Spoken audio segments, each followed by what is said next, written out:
सोर की अद्भुत भविष्यवाणी। सोर या टायर की भविष्यवाणी बाइबल की सबसे अद्भुत, चौंका देने वाली और ऐतिहासिक रूप से प्रमाणित भविष्यवाणियों में से एक है। यहेजकेल 26 में परमेश्वर ने अपने दास यहेजकेल के द्वारा सोर के पतन की घोषणा की, जब वह नगर अपने वैभव और शक्ति के चरम पर था। सोचिए, उस समय सोर एक द्वीप नगर था, जिसकी दीवारें समुद्र में थीं और जिसे अजेय माना जाता था। वहां का व्यापार, धन और सुरक्षा इतनी मजबूत थी कि कोई सोच भी नहीं सकता था कि वह नगर कभी नष्ट हो सकता है। लेकिन परमेश्वर ने कहा कि कई राष्ट्र सोर पर लहरों की तरह चढ़ेंगे, उसकी दीवारें गिरा दी जाएंगी, उसके टावर गिरा दिए जाएंगे और उसका मलबा समुद्र में फेंक दिया जाएगा। यहेजकेल 26 का 3 से 5। क्या कोई सोच सकता था कि यह सब सचमुच होगा? इतिहास में सबसे पहले बाबुल के राजा नबूकदनेस्सर ने सोर के मुख्य नगर पर 13 साल तक घेरा डाला। उसने मुख्य भूमि के सोर को पूरी तरह नष्ट कर दिया, लेकिन द्वीप वाला नगर, जो समुद्र के बीच में था, बच गया। लोग सोचने लगे कि शायद भविष्यवाणी पूरी नहीं हुई, लेकिन परमेश्वर का वचन कभी अधूरा नहीं रहता। लगभग 250 साल बाद सिकंदर महान, अलेक्जेंडर द ग्रेट ने सोर को जीतने का निश्चय किया। जब वह द्वीप नगर तक नहीं पहुंच सका, तो उसने एक अविश्वसनीय कार्य किया। उसने मुख्य भूमि के उजड़े हुए सोर के पत्थर, लकड़ी और मलबे को समुद्र में फेंककर एक विशाल पुल, कॉजवे, बनाया। यह पुल करीब 1 किलोमीटर लंबा था। सिकंदर की सेना ने इसी पुल के सहारे द्वीप तक पहुंचकर सोर को पूरी तरह नष्ट कर दिया। सोचिए, बाइबल में जो लिखा था, उसका मलबा समुद्र में फेंका जाएगा, वह अक्षरशः पूरा हुआ। हम इस तरह की उपयोगी जानकारी दे रहे हैं। क्या आप हमको जवाब में एक लाइक देंगे? आपका लाइक हमको विविध तरह के और भी वीडियो बनाने का प्रोत्साहन देगा। सिकंदर के हमले के बाद सोर की स्थिति बिल्कुल बदल गई। वह नगर, जो कभी व्यापार और वैभव का केंद्र था, उजाड़ और वीरान हो गया।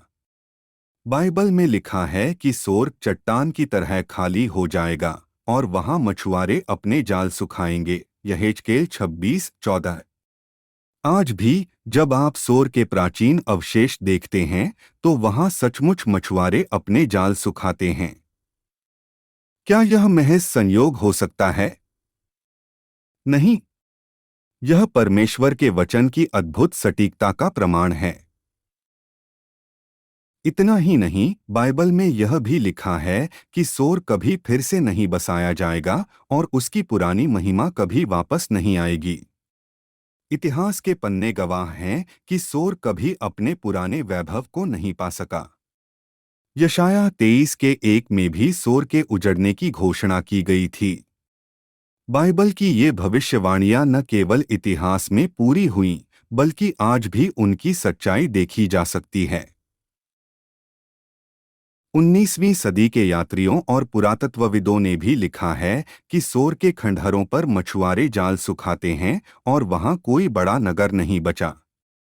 सोचिए, यह भविष्यवाणी हजारों साल पहले की गई थी और आज भी उसकी सच्चाई को देखा जा सकता है।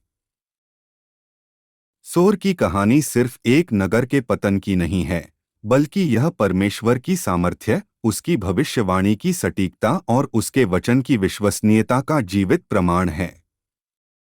जब परमेश्वर कुछ कहता है, तो वह अवश्य पूरा होता है, चाहे वह कितना भी असंभव क्यों न लगे। सोर का पतन यह दिखाता है कि परमेश्वर का वचन कभी असफल नहीं होता। उसकी हर बात, चाहे कितनी भी असंभव लगे, समय पर पूरी होती है। हम इस तरह के सैकड़ों वीडियो पोस्ट करेंगे। उसमें से एक भी मिस न करे। कृपया आज ही सब्सक्राइब कर ले। सोचिए, एक नगर जो समुद्र के बीच में था, जिसे कोई छू भी नहीं सकता था, उसका मलबा समुद्र में फेंका गया और वह हमेशा के लिए उजड़ गया। यह सब सैकड़ों साल पहले भविष्यवाणी की गई थी और अक्षरशः पूरी हुई। सोर की बर्बादी आज भी बाइबल की भविष्यवाणी की सटीकता और परमेश्वर की सामर्थ्य का जीवित प्रमाण है। यह हमें याद दिलाता है कि परमेश्वर का वचन सच्चा है, उसका न्याय अटल है और उसकी योजना अद्भुत है। सोर की कहानी हमें चौंका देती है, प्रेरित करती है और यह विश्वास दिलाती है कि बाइबल केवल एक धार्मिक पुस्तक नहीं, बल्कि परमेश्वर का जीवित और अचूक वचन है।